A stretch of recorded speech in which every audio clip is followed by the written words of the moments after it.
and welcome back to a brand new video. My name is Tony King, and in this video, I'm going to be talking about my first zine. Oh crap, this is falling over. Hopefully the falling over problem is out of the way. Here I have a box. I don't know if you can tell, it is fully broken up.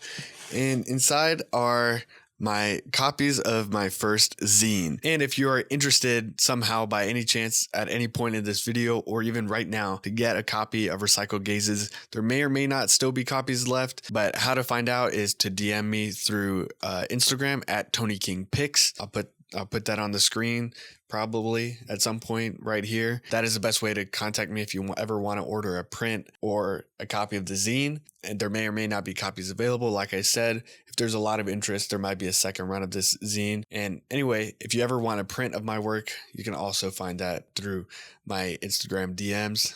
Best way to contact me. Let's keep going. Now, I'll go further into how I actually made these zines, but first I wanted to talk a little bit about why I decided to make my first zine. And what is a zine? It's like a little self-published photo book, a lot of times very handmade, very crafty, and very limited. So it's a lot more achievable than like a photo book, which obviously are very hard to achieve. And ever since I started photography and getting serious about it, I was like, well, maybe one day it would be cool to like actually put something out there like that.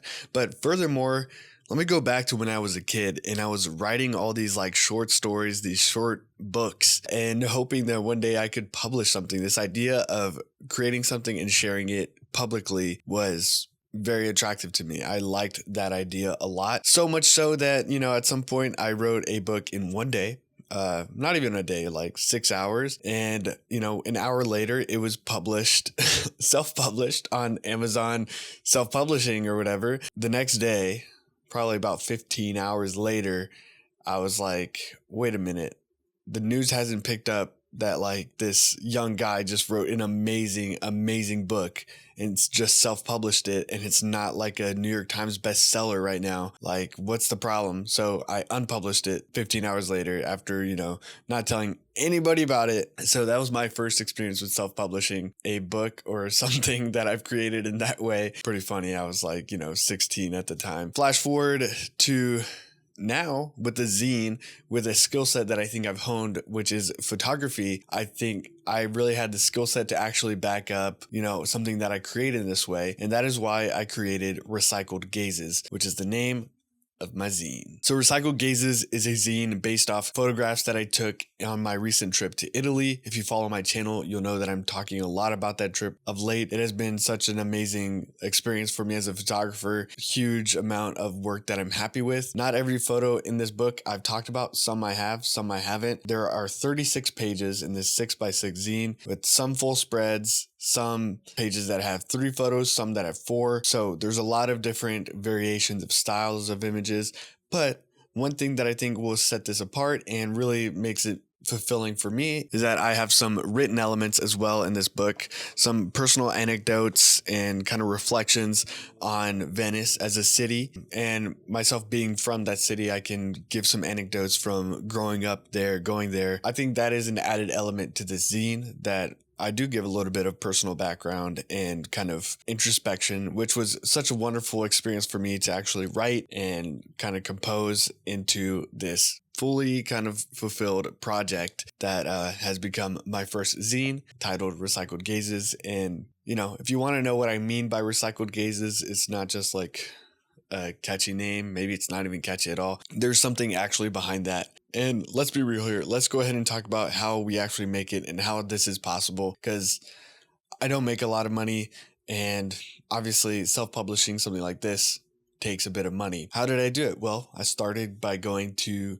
YouTube and seeing how a lot of other people did it. So maybe that's why you're here. I found a service called Mixam, Mixam.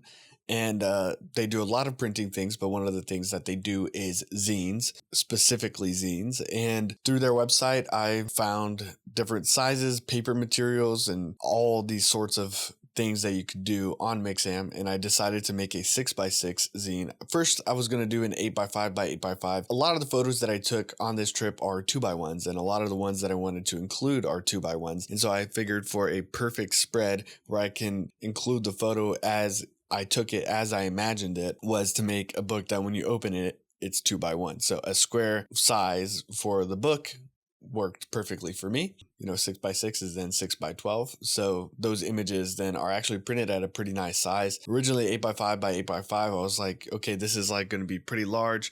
But at the end of the day, if you want something that large, you're talking more about a real book. You're talking about something that large is like something that you want to put on a wall maybe. So I thought for a zine purpose or even for a book purpose, smaller worked as well. They also offer 7x7, but I kind of cut out paper to the size. Then I figured, hey, 6x6 is actually a good size for me. I like blew it up on my monitor to the size and I saw it like, okay, that's actually going to be legible. That's actually going to be visible and in a good size. So you know what? Actually visualizing it this way, 6x6, perfectly fine. How many did I print? I only printed 20. So I think my overall cost for actually ordering everything, including shipping and taxes and everything, was just under $70, which is honestly not that bad. Like, yeah, it could have been in the hundreds, it could have been in the 200s, 300s, but realistically, I don't have a huge following on YouTube, on Instagram that's actually going to actualize itself into sales. So this for me is more of like, let's try to achieve this first and see where we can go from here. It's not just like marking off a checkbox, because I didn't want to just do something just to mark it off. If I go back to when I was 16, if this is all that it was, I could have like ordered a hard copy of that book and I would have been like, okay, great, I'm a published guy. No, this is not that, because there are some people that follow me and some people that are interested, and I have, at time of recording this, already made a handful of sales on the ones that I have. But I knew in my head I'm not going to sell like 300, 3,000 or even 30 copies of this. So I decided to go with a very limited run of 20. And what I wanted to do with that as well is, when I do actually sell these off and like get rid of them, it's the first edition of this book that maybe if it does pick up or catch some steam or more people want it, I can take some feedback and actually improve my craft and improve my wording, improve my formatting. I wasn't sure if this was all going to print nicely, and I can gladly report that it printed really nicely.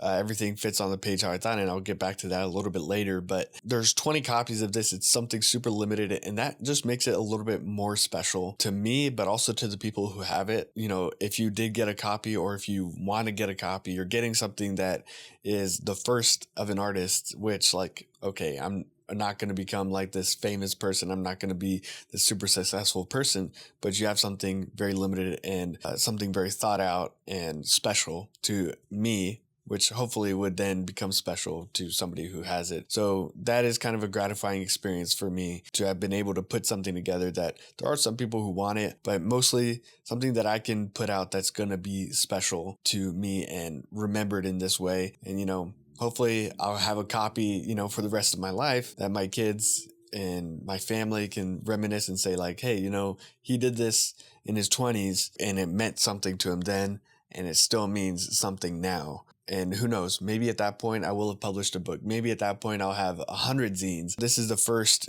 of something. And like I was alluding to, first edition, 20 copies. If in the end more than like 20 people wanted one and it was like a good amount of number, yeah, I'll make a second edition, print out more copies. At the end of the day, I could actually actualize that with financially speaking, because, $70 is one thing, but, 700 is a completely different one. But on the back, it says first edition out of 20, and I hand wrote on each one a number out of 20. So, that just hopefully makes it a little bit more special. One quality of zines that I do think I want to improve upon moving forward, if I want to make another one, is how can I customize each zine?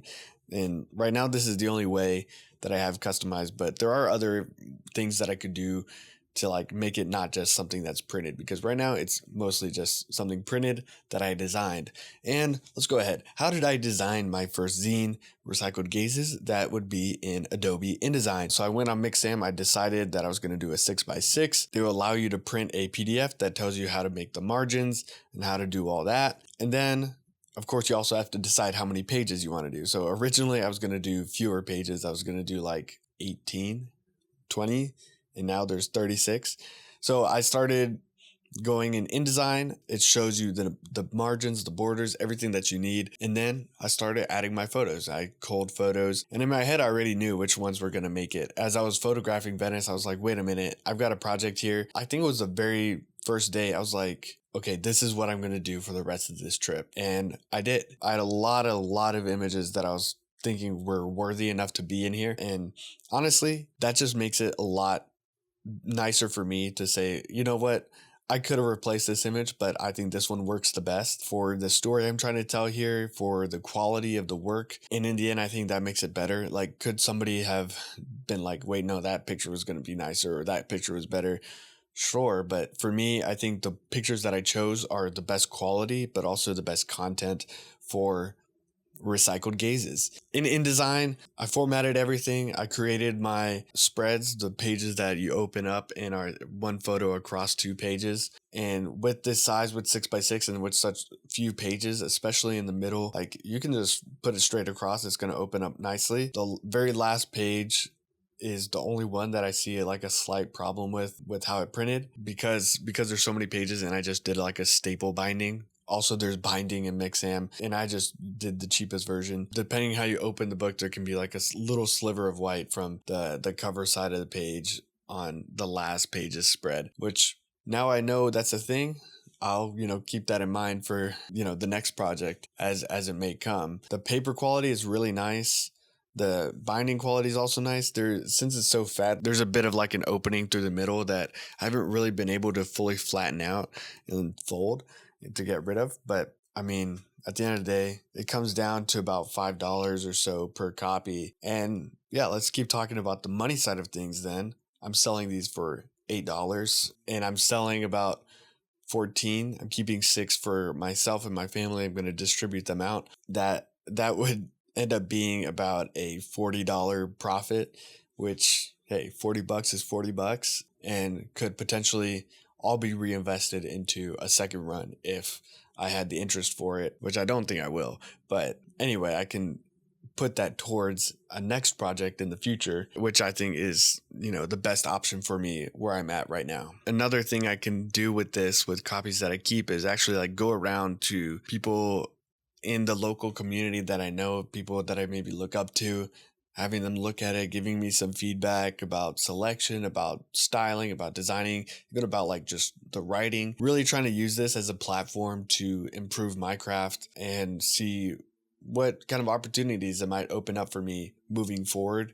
I think just being able to put on my resume, hey, I've made a zine and put it out and sold a few, will also just like legitimize me in a certain way. And honestly, I'm just really proud of it. I think on a personal note, like doing photography is very personal to me, but also, I think on a personal side, it makes me very proud. It makes my wife proud of me, my family, I'm sure, but I know it would have made my dad really proud. So to do something like this is very gratifying for me in that way as well. And I think it's only going to satisfy me in a way to make me improve even more. At the end of the day, that's the most important part. Whether I'm able to sell all the 14 copies that I want to sell, whether I get my money back and am able to create something else. I mean, this could all just fall flat, and 30 years from now, I still have, 10 copies. And I was like, wait a minute, I want to get rid of these. The plan was to sell these, and it could all fail.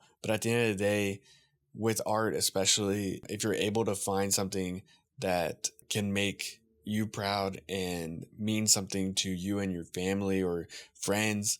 I've got a lot of support from my friends on this that I've shared. I think that's like the most important part. I think art for profit is one thing, and art for personal profit, I guess let's say, is completely different. And I think the main priority I have here for me is personal profit, is to improve as an artist, to kind of make a dream, quote unquote, come true, and really set myself up for something bigger in the future.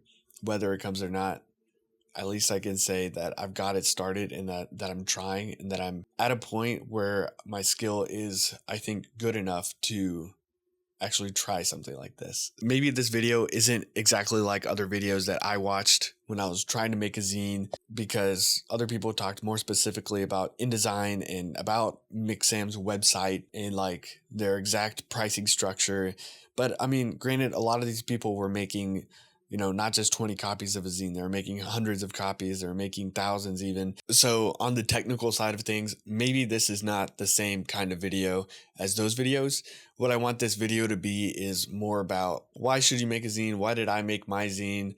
And kind of what it means to me. Hopefully when you're creating any type of art, it means something to you. And the hope then is that that might translate into meaning something for somebody else. But in order to achieve that, it first needs to mean something to you. And I stand by that. I think my best work that has kind of spoken to the most amount of people, whether that be in an exhibition, on social media, on YouTube, whatever it might be, that work has already meant something a lot to me. And when I've actually shared it, I've had some sort of feeling about it. Maybe I haven't spoken the best about it. I'm trying to work on that as well. Being able to create something that means something that you can speak about, that speaks about you, literally with words in here, this speaks about me. But I think most importantly, the photography in here speaks to my style, speaks to what I see in the world, speaks to what's important to me, what I notice. And that's, I think, invaluable. Whether you care about that or not is what comes later. So any support on the zine would be much appreciated. Hopefully this video is like informative and somewhat motivational in a way. Like if you want to make something, you can make it limited, and you don't have to make something thinking like, I need to sell 100 copies. I need to sell 200 copies and make all this money back. And I need to invest like $500 and hopefully I can make $700 back or something. No, I think that's the wrong attitude to have. Obviously, like $70 doesn't seem like a lot of money, but at the end of the day, I mean, it's a good chunk of change, especially if you don't have a lot of money. Just think about it. That $70 is like several meals from the grocery store that, my wife and I discussed. We're like, you know what? Yeah, go for it. Like chase your dreams. And we're lucky enough to have $70 to spare. At the end of the day, we decided together, like, this is something that will actuate a dream that will make me happy, make her happy, make us happy. And if I can get something out of it, great.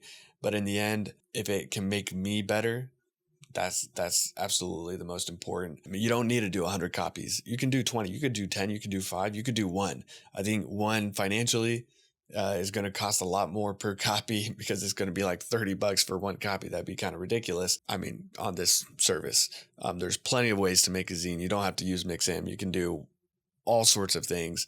You can do it all homemade prints. You can do order prints and then put it together yourself with tape. A zine can be anything. But the point of creating something like this can have finances involved, but the first part of it, if it's going to be good, it's got to start from what it means to you and like your big why and your big what. So my why, I think I've made it pretty clear about me having some sort of dream of wanting to self-publish something and wanting to create something that you can physically have and something that I can share that's special. My what is the content in there. I briefly touched on that. It's about Venice. It's about how I see Venice. And it started from like going there and really wanting to do something special when I was there. Like that was always the point when I was going to Venice. I wanted to do something very special because I felt like I was at a point in photography where, hey, I'm actually getting kind of decent at this and I'm starting to feel good about myself with photography. Now when I go there, let me go ahead and make something very intentional and designed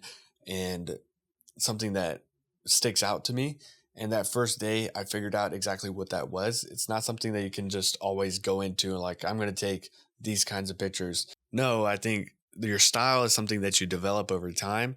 And then once you actually get to a new place, or maybe it's just something you do casually, you start seeing, okay, these are the images that are speaking to me that are part of this kind of overarching goal, and go from there and stick to your guns. And so that's what happened the first day. I was like, wait a minute, this is my style and this is how it's translating in Venice in these images that I took here. And obviously I took so many pictures in Venice and not nearly all of them are in the zine. A small percentage of them actually fit into the style of recycled gazes, but they're like what I'm going for recycled gazes. Doesn't mean that every picture I took had to do with this. So like maybe you're a street photographer and you take street portraits of people wearing weird hats and you're making a zine of people with weird hats. Does that mean you only take pictures of people with weird hats? No, of course not. So that's another thing to consider when you're trying to make a project that I definitely learned, and that I think is very important because, at some point I was like, wait a minute,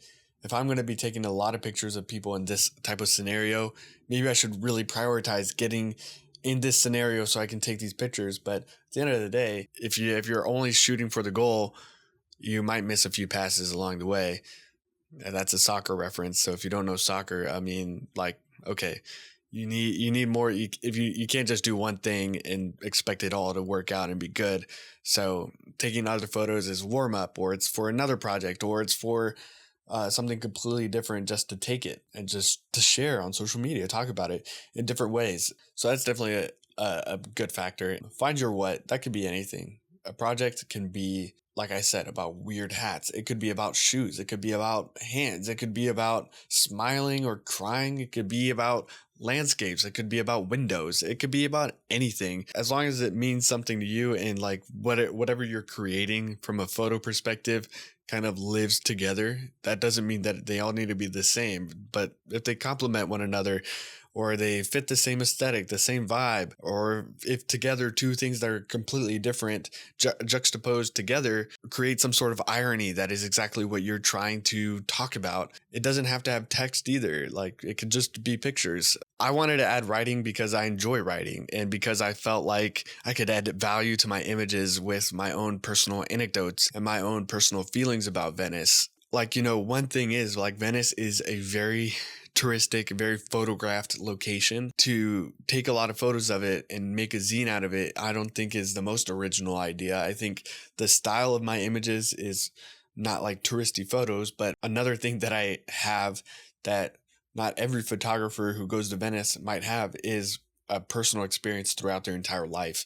So I'm trying to add value to what I'm creating as well. So with all that in mind, Recycled Gazes is my first zine. The title Recycled Gazes, like I said, you find out a little bit more what I mean by that within the zine, but I think that has been probably one of the best takeaways from this entire project, is kind of this notion of recycled gazes. Maybe after kind of this zine kind of runs through, I'll talk about it more in depth because I'm exploring it myself again. I think this is something that I've taken very much to heart, like what it means to me. Just actually writing out, I was like, wait a minute, this kind of articulates my photography to me in such a amazing, complete way that I didn't have before. This is my second project. At some point I'll make a video talking about my first ever project, which is called Isolato, and it was like on this beach, and kind of something that led me to here. This is very much its own thing, but I think moving forward, Recycled Gazes is a starting point for me in terms of the concept, in terms of what like my photography means and how I can talk about it and see it and want to create it.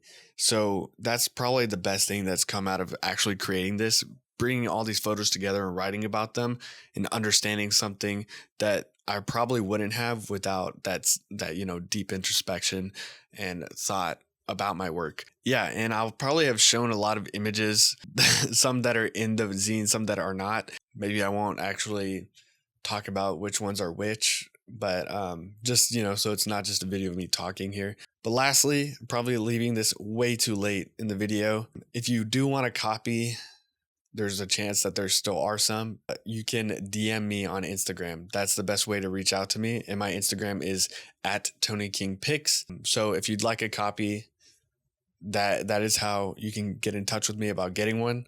Obviously, I'm not a huge creator, so I'm not expecting to be bombarded with like DMs. So reach out to me there. There may or may not be copies available, or I may or may not be able to ship to where you're located. But if there aren't copies, and if there are challenges in that is something that would set me up, and I'll know that, hey, maybe that interest exists. So, if you are interested in purchasing something from me, like a print or a copy of the zine, that is where you should do it, on my Instagram, and I'll figure it out. Maybe I'll talk to you in the DMs. If you have questions for me, you can also direct them there or in the comment section of a YouTube video.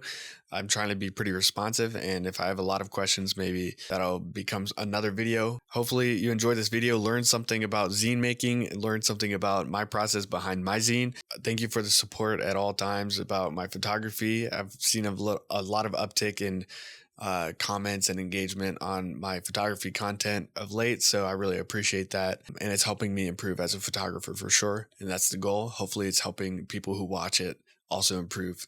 That is the only thing I could ask for. So if you want to keep supporting me, subscribe to the channel. And without further ado, I've been Tony King. I'll see you next time.